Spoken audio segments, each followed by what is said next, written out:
today we're pulling back the curtain on a global shadow war.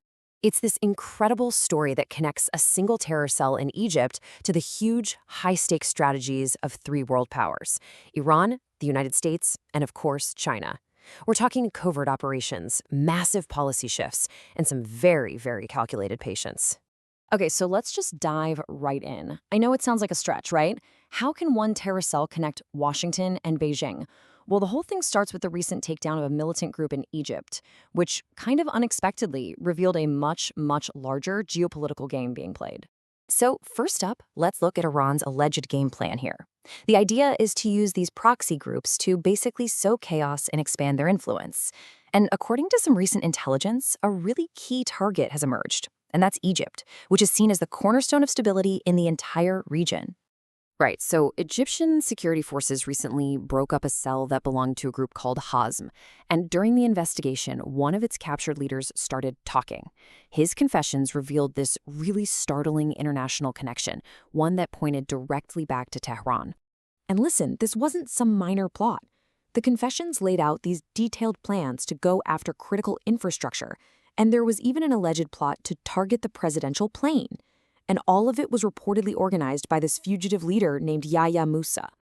Now here's where it gets really smart. The group's structure, it's cleverly designed with this two-pronged approach.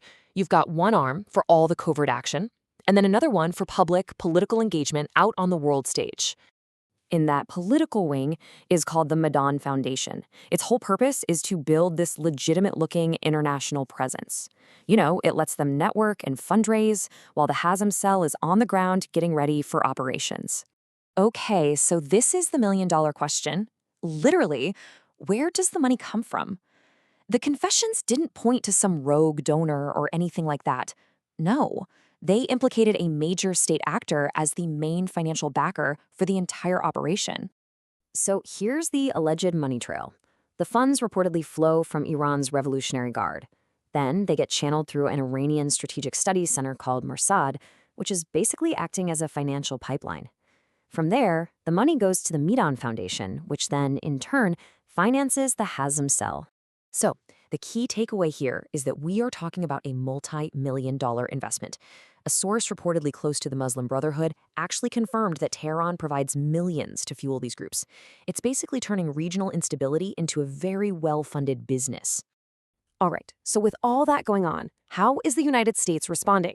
Well, these alleged covert actions are forcing a pretty dramatic strategic pivot in Washington, and it's affecting everything from their military posture to how they're approaching the Iranian nuclear threat. You know, for decades, the U.S. Navy basically guaranteed safe passage through the Strait of Hormuz, the world's most critical oil choke point. Well, the new message from Washington is crystal clear.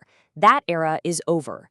The U.S. now expects Gulf nations and other big oil importers to share the security burden. But beyond just securing shipping lanes, the White House is reportedly thinking about a radical and incredibly risky new option for dealing with Iran's stockpile of enriched uranium. It's an alternative to just an all-out air war. So instead of a massive bombing campaign that could just ignite the entire region, a totally different scenario is being considered. A surgical special ops mission to physically seize the enriched uranium and just get it out of the country. But let's not make any mistake here. This plan is an absolute logistical nightmare. I mean, it would mean taking out air defenses, infiltrating heavily fortified sites. Any little misstep could easily trigger an all-out war. It's a huge gamble. Now, while Iran and the US are locked in this really dangerous confrontation, there's another global power just watching from the sidelines. And from their perspective, they're already winning. You know that old principle, never interrupt your enemy when he is making a mistake? Well, China's strategy seems to be guided by exactly that. Beijing sees the United States getting bogged down in the Middle East, and they view it as a strategic error that they have absolutely no intention of interrupting. I mean, for China, this conflict is a strategic gift. It drains American resources, and it validates Beijing's long-term energy security strategy. While the U.S. is preoccupied with securing oil from the Middle East, China has already diversified its energy sources. That insulates them from the chaos and frees them up to expand their own global influence. So what we're really seeing here isn't just one conflict. It's a struggle on multiple levels.